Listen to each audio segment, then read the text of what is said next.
不知道大家是否听过这个都市传说？殡仪馆隔壁的餐厅生意都很好，因为是用人肉做的。而这家坐落在火葬场一体化殡仪馆旁的汉堡店，却用实力证明了这个都市传说是假的。因为生意只能算得上一般。不过鲍勃家的汉堡店主打的就是真材实料，因为开业之初就非常不容易，经历了火灾、鼠疫、龙卷风摧毁停车场，鲍勃头都整秃了。看到死对头吉姆在对面开了家披萨店，鲍勃发誓这次他必定要将汉堡店开起来。恰逢劳动节假日，人们都会前往万达码头，途经汉堡店，说不定能开个好头。鲍勃要和妻子琳达下去处理肉制品，所以期间会由3个孩子来负责店内经营。大女儿蒂娜负责烤肉，小女儿路易斯负责结账，小儿子吉恩则是穿着汉堡服去门口分发试吃小样。鲍勃尤其强调，隔壁火葬场刚出来的人们伤心的时候来点热量炸弹，应该会很开心。但是耐不住吉恩爱搞音乐，所以千万避开捧着骨灰盒的人。虽然孩子们兴致都不高，但不妨碍鲍勃一腔热血。一家人就这样紧锣密鼓的开始了汉堡店开业日的工作。结果不其然，一上来就搞砸了。老太太哭得正伤心，听到吉恩喇叭里的滑稽音效，气得直接把盘子都给打翻了。吉恩刚捡起来，就被卫生管理局的雨果和其搭档罗恩给逮住了。要知道，卫生管理局可是油炸食品店的克星，他们打算进店里查看情况。路易斯热情欢迎了他们，顺手介绍了新菜品——儿童猥亵者，购买就附赠糖果，因为很多猥亵犯都会用糖果吸引受害儿童。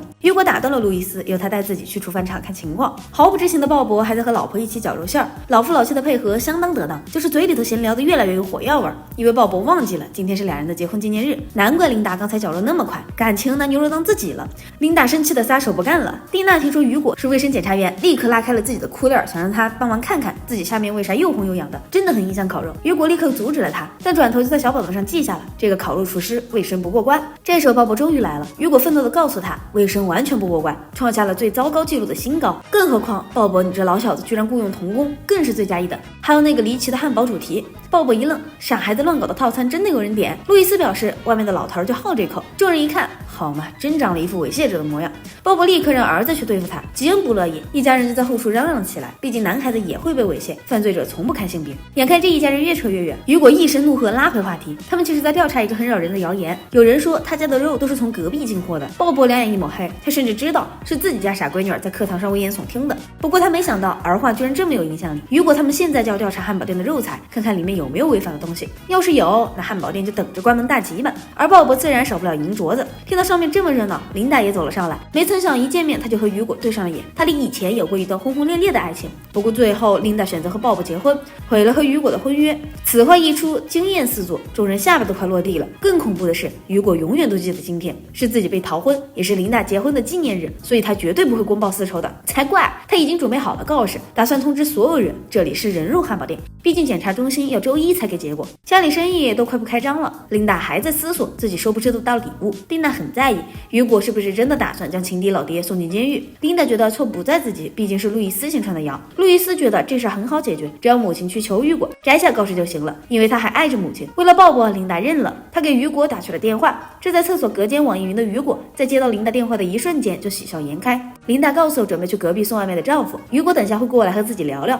一听到这个，鲍勃可就不高兴了。他只想知道琳达当初为什么要和那个小黄毛订婚，自然是因为自己那时候年轻。因为雨果总是摔碗，所以父母很喜欢他。最重要的是，你别看他又矮又小，其实是个接吻高手。感受到嘲讽的鲍勃那叫一个怒从心头起，直接抱着琳达一顿啃，老夫老妻亲一口，噩梦能做好几宿。亲完鲍勃就气哄哄的走了。雨果到了汉堡店，对对面的琳达送了诗一首，还拉着他的手说自己可以拯救他。看他喷酒精的认真模样，琳达知道他没在开玩笑。吉恩奉父亲之命，提着汉堡悄悄溜进了殡仪馆。在这里他看到了许多奇妙的棺材，毕竟这里是专业殡葬一条龙服务，棺材肯定也给死者来上他最喜欢的，比如吉恩脸上这个糖果盒棺材，死者已经放在里面准备送走了。莫特决定先去加点调味料，千叮咛万嘱咐让他不要乱碰。吉恩手贱呢，你越不让越要摸一下，于是这个像礼物盒似的棺材就被送到了地面上。这一下不得了，琳达看到以后还以为是鲍勃给自己准备的纪念日礼物，他高兴到直接丢下了雨果，满心欢喜的将礼物带了进来。没想到一打开，里面除了糖果以外还有个安详老头，看上去已经走了一会儿了。雨果觉得这坐实了汉堡店使用人肉的谣传，一时间开心汉堡店被推上了舆论浪尖，汉堡店使用人肉的消息水消尘上，门外挤满了抗议游行的人们。鲍勃觉得能有如此下场，少不了家里任何一个人的努力，当然最主要的还是那个黄毛老小。鲍勃一上来就用手和他进行了一番友好交流，现在的他非常生气，最主要是这家伙的执法车上明明有器材可以检测肉饼成分，他居然还浪费自己的大好周末。送走这个老瘟神后，鲍勃打算舌战群儒，琳达见状也跟着出去了。鲍勃嗑着自己的嘴炮，打算说服众人。大家有时候就是把自己逼得太紧了，有时候对待死人比自己还好，这一点莫特也可以佐证。可惜大家有眼不见，把汉堡店玻璃一砸就走了。雨果都开走好久了，伦依旧在思考，他觉得鲍勃说的很对，他们可以用车上的器材来检测，并且这个检测非常简单。他知道雨果不想做，还任由事件发酵，是因为他自己的私心，毕竟谁被抢走了未婚妻都会不高兴。罗恩觉得雨果该去给鲍勃道歉。此时的鲍勃还在自怨自艾，自己或许真是个十足的失败者，哪怕年轻的时候自己有吸引力，现在也已经荡然无存了。孩子们看到老爸的样子有些内疚，一家人走上前和他道歉，他们觉得一切都会没事的，但鲍勃却恨自己没给家人带来美好的生活。要是琳达跟了雨果，说不定比现在更幸福。琳达摇摇头告诉他，自己宁愿嫁给一个像他这样的是人肉主义者，也不愿嫁给一个嘴唇柔软但却毫无梦想的人。对于孩子们还有自己来说，鲍勃就是个英雄。这时候身后驶来一辆车，开门的老太询问他们还卖不卖人肉，他们是一群慕名前来的冒险时刻俱乐部，25人都想尝尝看传说中的人肉汉堡，有生意为什么不做呢？鲍勃想，干脆就这么将计就计，一人50美金，直接赚翻了。这时候罗恩带着雨果的道歉信前来，经过检测，汉堡肉里全是牛肉，没有人肉。鲍勃打断了罗恩，让他不要挡着自己的发财路。晚上，鲍勃就用赚来的钱带着老婆去了游乐园，在游乐园的顶端，他们相拥接吻。琳达惊讶地发现，他居然专门练习了如何接吻。夫妻俩就这样在孩子面前没羞没臊地啃了起来，真是完美的结婚纪念日啊！以上就是本期的全部内容，这里是曹宁影院，感谢观众朋友们的关注和支持，下视频再见。